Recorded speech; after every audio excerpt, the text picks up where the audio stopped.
The Holy Gospel according to Luke. Glory to you, O Lord. Now all the tax collectors and sinners were coming near to listen to Jesus, and the Pharisees and scribes were grumbling and saying, "This fellow welcomes sinners and eats with them." So Jesus told them this parable.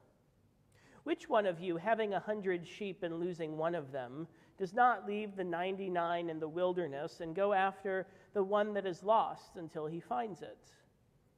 When he has found it, he lays it on his shoulders and rejoices. And when he comes home, he calls together his friends and neighbors, saying to them, 'Rejoice with me, for I have found my sheep that was lost.' Just so I tell you, there will be more joy in heaven over one sinner who repents than over 99 righteous persons who need no repentance. Or what one of you, having 10 silver coins, if she loses one of them, does not light a lamp, sweep the house, and search carefully until she finds it? When she has found it, she calls together her friends and neighbors, saying, 'Rejoice with me, for I have found the coin that I had lost.' Just so I tell you, there is joy in the presence of the angels of God over one sinner who repents."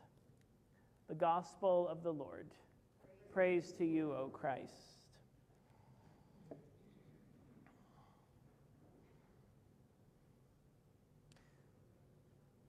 They weren't lost. I knew perfectly well where they were.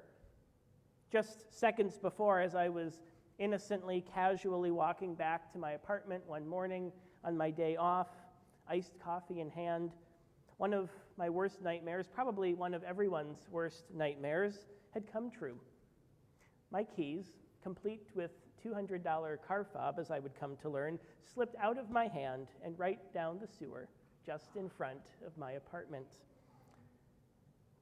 The experience of losing something like that is gut-wrenching and horrifying.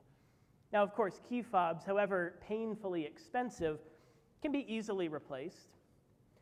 But other things, sentimental or one-of-a-kind things, family heirlooms, for example, not so much. And their loss is even more deeply felt. And beyond things, we also know there's the experience of losing someone, a spouse, a parent, a child, a best friend, any loved one. And that kind of loss can be downright suffocating at times. When something or someone dear to us is lost, it is gut-wrenching. And if the lost thing is at all recoverable, we would go to great lengths to try to get it back. A shepherd abandons nearly their entire flock to go after one lost sheep. A woman searches her entire house and all day and night to look for one lost coin.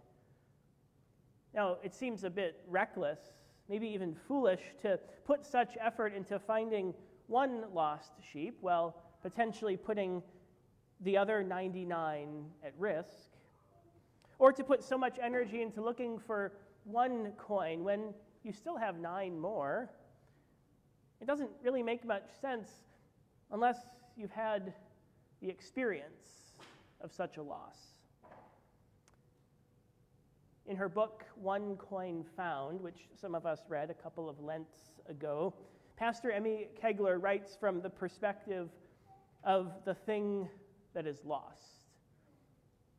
You might know the feeling, she says, like everyone who meets you sees you, but doesn't really see you. You feel like you're giving every possible signal other than tattooing it on your forehead, but still others don't recognize you for who you are. Too many in the church, particularly those of us with marginalized identities, whether for gender, sexuality, race, age, or disability, often feel lost like that. We are the lost sheep who went wandering. We are the lost coin who rolled under a cabinet in an unswept bit of dust. But the thing about sheep, Pastor Emmy reminds us, is that they do wander, and often for good reasons. The sheep might be hungry, and the shepherd hasn't been paying close enough attention to realize there isn't quite enough green grass to go around, or the sheep are sick or hurt or old, and the shepherd doesn't realize they've been left behind until the rest of the flock has already gone on far ahead. And so the hungry, sick, hurt, or aging sheep wander in search of food, safety, or rest. They're not lost.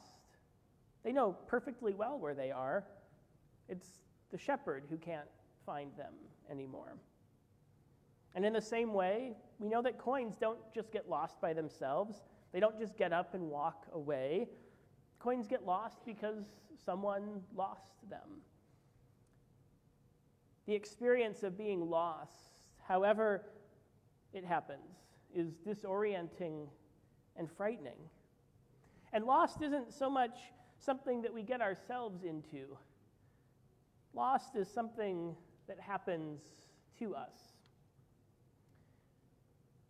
More recently, just about a month or so ago, Pastor Emmy shared a public update on her social media pages that she was leaving her call as a parish pastor. As she announced, the past couple of years have been heavy. Recently, I had to face some hard truths, namely that my energy and passion and skill as a church leader have drained pretty dry. She's not alone. Pastors, deacons, and other church leaders have left their calls in droves in the wake of the pandemic, and it's not limited to church work either. People across vocations have left their jobs in what has been dubbed the Great Resignation. And among those who have stayed, another trend has also emerged, maybe you've heard of it, quiet quitting. At its best, quiet quitting means setting more guarded boundaries around your work-life balance. But too often, it's also looked a lot like burnout. We feel like we're drowning in our work and responsibilities. We are exhausted and burned out. We feel aimless and lost. However we become lost, for whatever the reason, it can feel like there's no one around in those moments, no life preserver to reach for. We are lost in work and overwhelm. We are lost in loneliness or depression or anxiety. We are lost in addiction or illness or grief.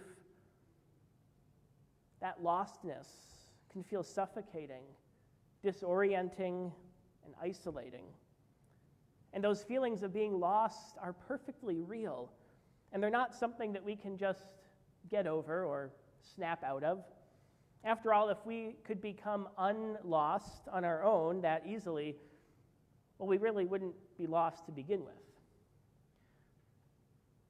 But on the other end of being lost is that gut-wrenching experience of losing something precious, because there is someone anxious to find us and bring us back.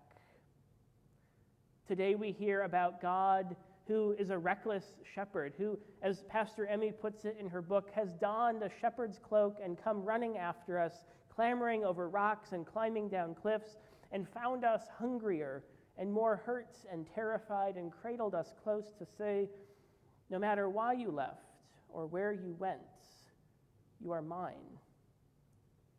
And today we hear about a God who has picked up a woman's broom and swept every corner of creation, tucked up her skirts and flattened herself on the floor, dug through dust bunnies and checked every dress pocket, and found us, dustier and rustier and without any luster, and held us up to the light to say, no matter how you rolled away or what corner you were dropped in, you are mine.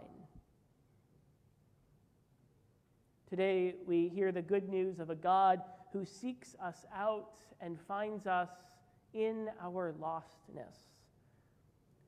Like a reckless shepherd who frantically searches pasture and wilderness until they find us, or like a wildly distraught woman who turns pockets and drawers inside out while scouring the house, determined to find out where we've rolled away to. It doesn't make much sense, but that's the nature of God. God, who is moved to such gut-wrenching compassion, goes to great lengths and great pains to find us, to meet us in our lostness, to embrace us with a tender care, and to remind us, you are mine, you are found, you are loved.